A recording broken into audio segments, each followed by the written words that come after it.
Parents kicked me out of the apartment I rented from them to move my pregnant sister and her fiancé instead. 6 months later, they asked for help because I stopped paying rent. So instead of money, I sent them this letter from sister. My name is Tamara, and I had just turned 22 when I got my degree in business administration. Throughout my college years, I'd been fortunate enough to live in my grandmother's old apartment. Well, technically my father's now, since he inherited it after she passed away 3 years ago. I only had to cover the utility bills, which I managed by working part-time at Luigi's, an Italian restaurant just 2 blocks away. It wasn't always easy juggling work and studies. There were plenty of nights when I'd come home exhausted, feet aching from waiting tables, only to face hours of studying for exams or writing papers. But I made it work because that's what responsible adults do. The graduation dinner at my parents' house seemed perfect at first. Mom had outdone herself with the cooking, as usual. My younger sister Emily, 17 at the time, kept making jokes about how she'd miss having me help her with her homework. A handful of relatives came too, Aunt Sarah and Uncle Bob, my cousins Mike and Jenny, and my grandmother from my mom's side. They were all congratulating me and sharing stories about their own college days. But after the relatives left, everything changed. Mom cleared her throat in that way she always did before saying something uncomfortable, and my stomach instantly knotted up. I'd known that sound since childhood. It never meant anything good. "Tamara, honey," she started, her voice unusually formal. "Now that you've graduated, we need to discuss the apartment situation." I remember setting down my coffee cup slowly, trying to keep my hand steady. The ceramic made a soft clink against the saucer that seemed unusually loud in the suddenly quiet room. "What about it?" "Well, if you want to continue living there, you'll need to start paying rent." The words hit me like a bucket of cold water. On my graduation day, of all days. Dad sat there silently, suddenly very interested in his coffee cup, while Emily pretended to be absorbed in her phone, though I could see her watching the scene unfold from the corner of her eye.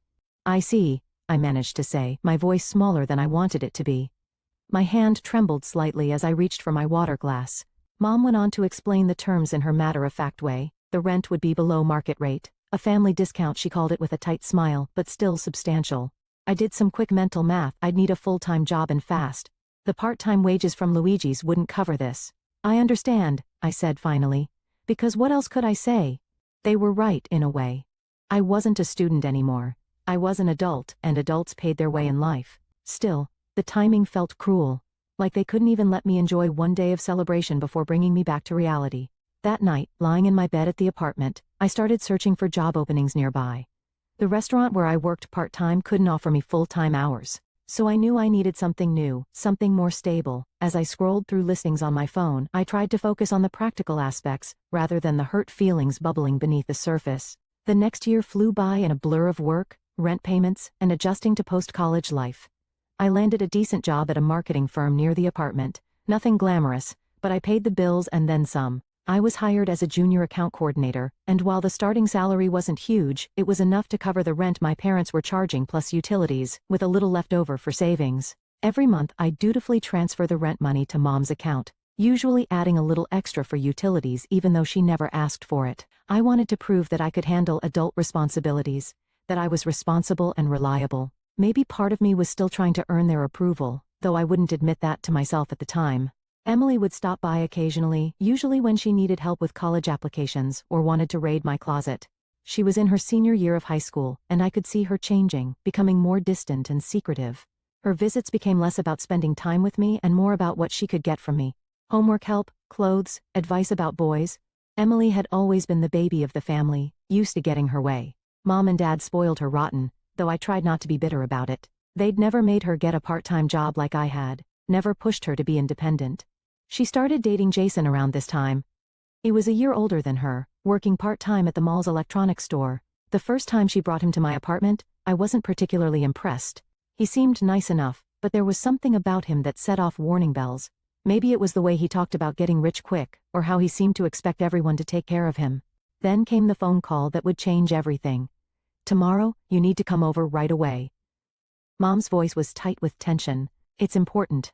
I assumed it would be about Emily's college plans. She'd been waffling between several schools, and I figured Mom wanted my input. Maybe they needed help with financial planning, or wanted to discuss scholarship options. Emily had decent grades, not spectacular like mine had been, but good enough to get into a state school.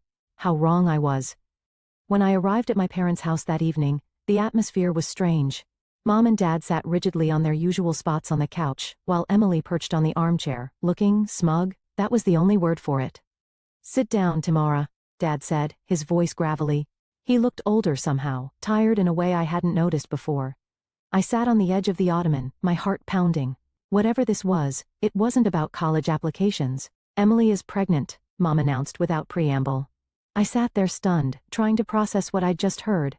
My 18-year-old sister was pregnant by her part-time mall employee boyfriend. I noticed Mom's hands twisting in her lap, a nervous habit she'd had since I was little. There's something else we need to discuss, Mom said, straightening her back and smoothing her skirt. Emily and Jason will need a place to live. They'll be moving into the apartment. I felt like I'd been slapped. The room started spinning slightly, and I had to grip the edge of the ottoman to steady myself. Excuse me? You'll need to move out, Mom stated matter-of-factly, as if she were telling me about the weather. Emily and Jason need somewhere to start their family. It's the perfect solution, really. The apartment is already furnished, it's in a good neighborhood, and it's close to Jason's parents. I looked at Emily, who was examining her freshly painted nails with a satisfied smirk. She didn't even have the decency to look uncomfortable about kicking her own sister out of her home. She was wearing my old sweater again, I noticed absently, the one she'd borrowed last month and never returned. Only time to find a new place, I managed to say, my head spinning. The thought of apartment hunting while working full-time made my stomach churn. A week should be enough. Oh, and tomorrow? Mom added, as if she'd almost forgotten something trivial. Like asking me to pick up milk on my way home. You'll still need to continue paying the rent. I actually laughed out loud, thinking it was a joke. The sound was harsh and unwelcome in the tense room. But when I saw their serious faces, my laugh died in my throat. You can't be serious. Your sister and Jason are young, Mom explained patiently, as if talking to a child. They don't have jobs yet, and with the baby coming she trailed off, gesturing vaguely at Emily's still flat stomach. So let me get this straight, I interrupted, my voice rising despite my efforts to stay calm. You want me to move out and continue paying rent for an apartment I won't be living in? For them? They need our help, Tamara, Dad said sternly, finally meeting my eyes. It's your responsibility as the older sister. Family helps family. My responsibility? I stood up, my hands shaking with anger now. If they're mature enough to have a baby, they're mature enough to get jobs and support themselves. Has either of them even looked for full-time work? How can you be so selfish? Emily suddenly piped up, her eyes filling with dramatic tears. I'd seen those same tears when she was 12 and wanted a new phone, or 14 and wasn't allowed to go to a party. I'm going to be a mother. Don't you care about your niece or nephew? You're being very ungrateful, Mom said coldly. After everything we've done for you, ungrateful? I've been paying rent for the past year. I've been working since college, and now you want me to support two perfectly capable adults who got themselves into this situation? I'm not paying a single cent for them. If you want to enable this, that's your choice. But count me out. I walked out of that house with their shouts of ungrateful and selfish following me to my car. The front door slammed behind me with a finality that felt like the end of something fundamental. I didn't wait a week. That very night, I started packing my things, tears streaming down my face as I sorted through 4 years of memories. Fortunately, I had some savings. All those extra hours at work were finally going to pay off. I'd been putting aside money for a rainy day, and apparently the storm had arrived. I found a small studio apartment across town and signed the lease the next day. It wasn't as nice as my old place. The kitchen was tiny, the bathroom needed updating, and the commute to work would be longer, but it was mine. As I packed, I made detailed lists of everything in the apartment, categorizing items by who had paid for them. The furniture my parents had provided stayed behind, the old couch from their basement, the dining table that had been my grandmother's, the bookshelf Dad had assembled when I first moved in. But the books that filled it, the clothes in the closet, and the kitchen items I'd purchased myself went into boxes marked with my name. My coffee maker, a splurge after my first bonus at work, my laptop, bought with 3 months of saved tips from Luigi's, my bed, purchased piece by piece, frame, mattress, bedding, over my first 6 months of full-time work. All the things I'd worked hard to buy went into boxes and straight to my new place. It took me 2 days to move everything. My boss was understanding when I asked for a personal day, though I didn't explain the full situation. When I was done, I drove past my parents' house and slipped the apartment key under their door. I didn't leave a note. What was there to say that hadn't already been said? A week later, my phone exploded with notifications. Mom was calling, her voice shrill with rage. "What have you done to the apartment?" she demanded. "It's empty. Everything that was there when I moved in is still there," I replied calmly, focusing on keeping my voice steady. I only took my own. I bought those things with my own money. Money I earned working while going to college, Maybe Emily and Jason can try doing the same. You selfish little. The string of expletives that followed would have made a sailor blush. I'd never heard my mother use such language before. I hung up before she could finish. That night, sitting on my mattress in my new apartment, I cried for the first time since this whole mess started. I cried for the family I thought I had, for the sister who turned into a stranger, for the parents who'd chosen to enable her instead of supporting me. But most of all, I cried for myself, for the naive girl who thought that working hard and doing the right thing would be enough. It's amazing how quickly life can change. In just 1 year, I went from being the good daughter to the family outcast. I threw myself into my work with an intensity that surprised even me. My boss, Sarah, noticed my dedication and started giving me more responsibilities. When a major client needed someone to handle their social media crisis at 2 a.m., I volunteered. When the office needed someone to come in on weekends to prepare for a big pitch, I was there. Work became my sanctuary, the one place where effort and merit actually meant something. Soon, I was leading my own projects. The promotion came with a nice raise, enough that I could start looking for a better apartment. My tiny studio didn't feel so cramped anymore, but I had begun to dream bigger. I opened a savings account specifically for a down payment on my own place someday. No more renting from family or anyone else. Through mutual friends and social media, I heard bits and pieces about my family. Emily had given birth to a boy, my nephew, though I'd never met him. There were plenty of pictures posted online. A tiny face wrapped in a blue blanket, pudgy hands reaching for the camera. First smiles captured and shared with the world. Emily and Jason, still just engaged, playing house in my old apartment, while my parents footed all their bills. Then one day, out of nowhere, an email popped up in my inbox from Emily. My heart actually skipped a beat when I saw her name. "Hey sis," it read, as if the past year had never happened, as if she hadn't participated in kicking me out of my home. "Hope you're doing well. I heard you got a promotion, congratulations. I'd love for you to come visit and meet your nephew. He's such a precious little angel, and I know you'd love him. Plus, I've heard you're doing really well financially now." I should have known there was a catch. There always was with Emily. The next email arrived before I could even process the first one. A list. Not just any list, a wish list of baby items that made my credit card weep just looking at it. Designer clothes that cost more than my first month's rent. A stroller that cost more than my laptop. Premium toys that probably cost more than what Jason made in a month at his part-time job, assuming he even still had it. I sat there staring at my screen, wondering if this was some kind of joke. After everything that had happened, after a year of no contact, this was how she chose to reach out? Not with an apology, not with any acknowledgement of what she'd done, but with a shopping list. "Are you working yet?" I wrote back, ignoring her list completely. The question was pointed, deliberate. Her response came quickly. "Oh, Mom and Dad are taking care of everything. They pay all the bills and give us spending money. Jason and I don't need to work right now. We're focusing on being parents. It's such an important job, you know?" Then came the kicker. "Actually, we're thinking of having more kids soon. Mom and Dad are such suckers. I mean, they're so supportive. They'll have to keep helping us if we have more babies. And we want a big wedding too, nothing cheap. Those old fools will pay for everything." I read Emily's email 3 times, each time feeling more disgusted than the last. My little sister had turned into someone I didn't recognize. Someone who called our parents old fools while happily taking their money. Someone who was planning to have more children just to keep the gravy train running. I didn't reply. What could I say? "Congratulations on being a manipulative mooch. How's the professional gold digging working out for you?" Instead, I closed my laptop and tried to forget about it. But the words kept echoing in my head, "Those old fools will pay for everything." But fate had other plans. A few months later, my phone rang with a number I hadn't seen in over a year, Mom's. I almost didn't answer, but something made me pick up.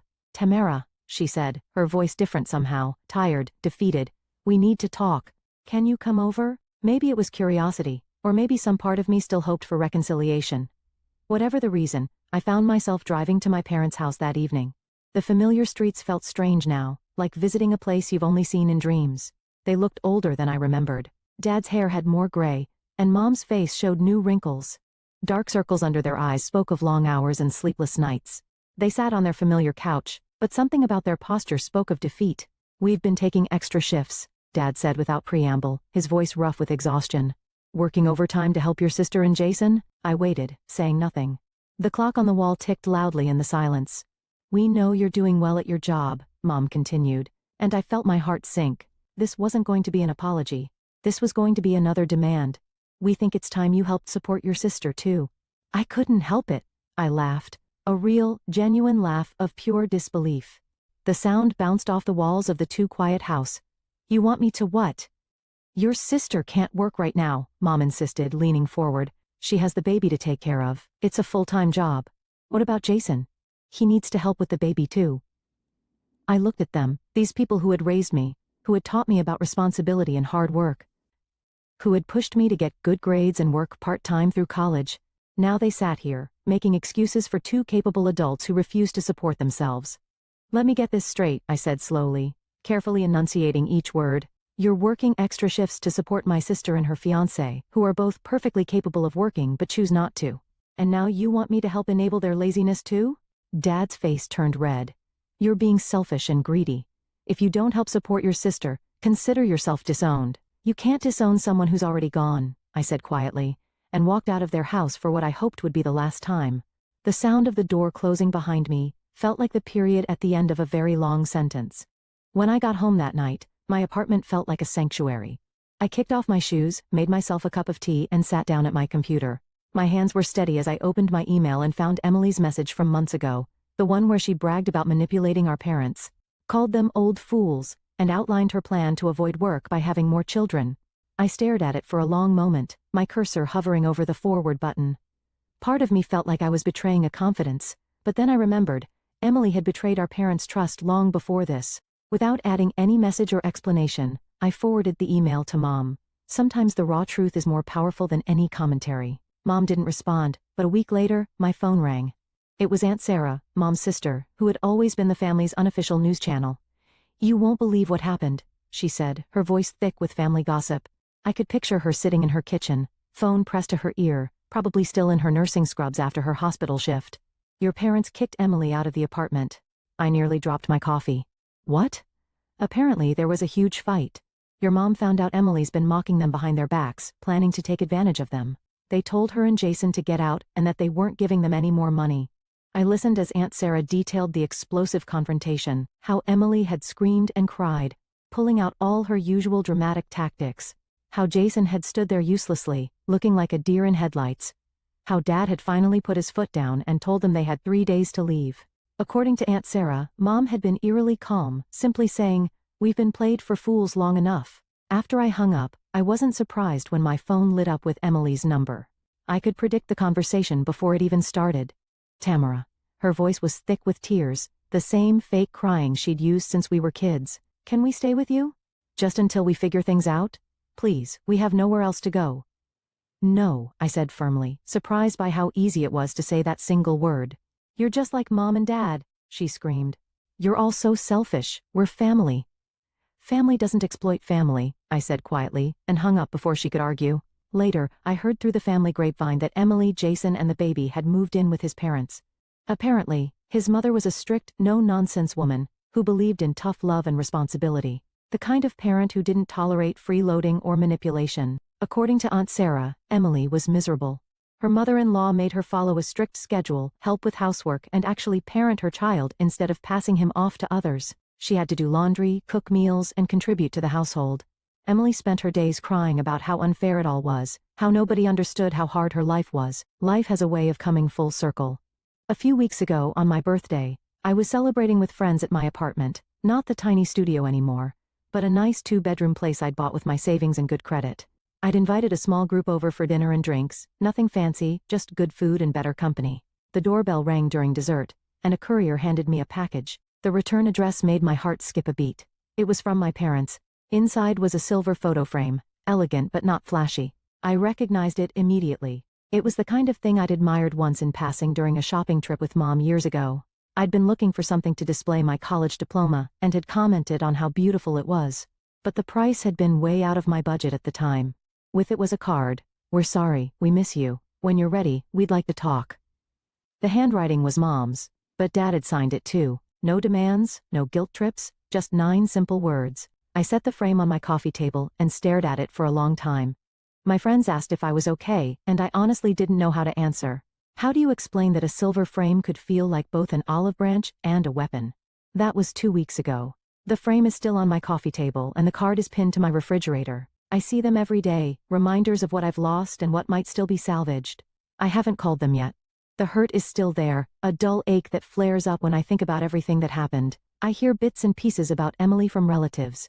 She's still living with Jason's parents, still complaining about having to do chores and follow rules. Her mother-in-law makes her help with cooking and cleaning, and insists that Jason keep his full-time job at a local warehouse. They have to contribute to household expenses and save money if they ever want to move out on their own.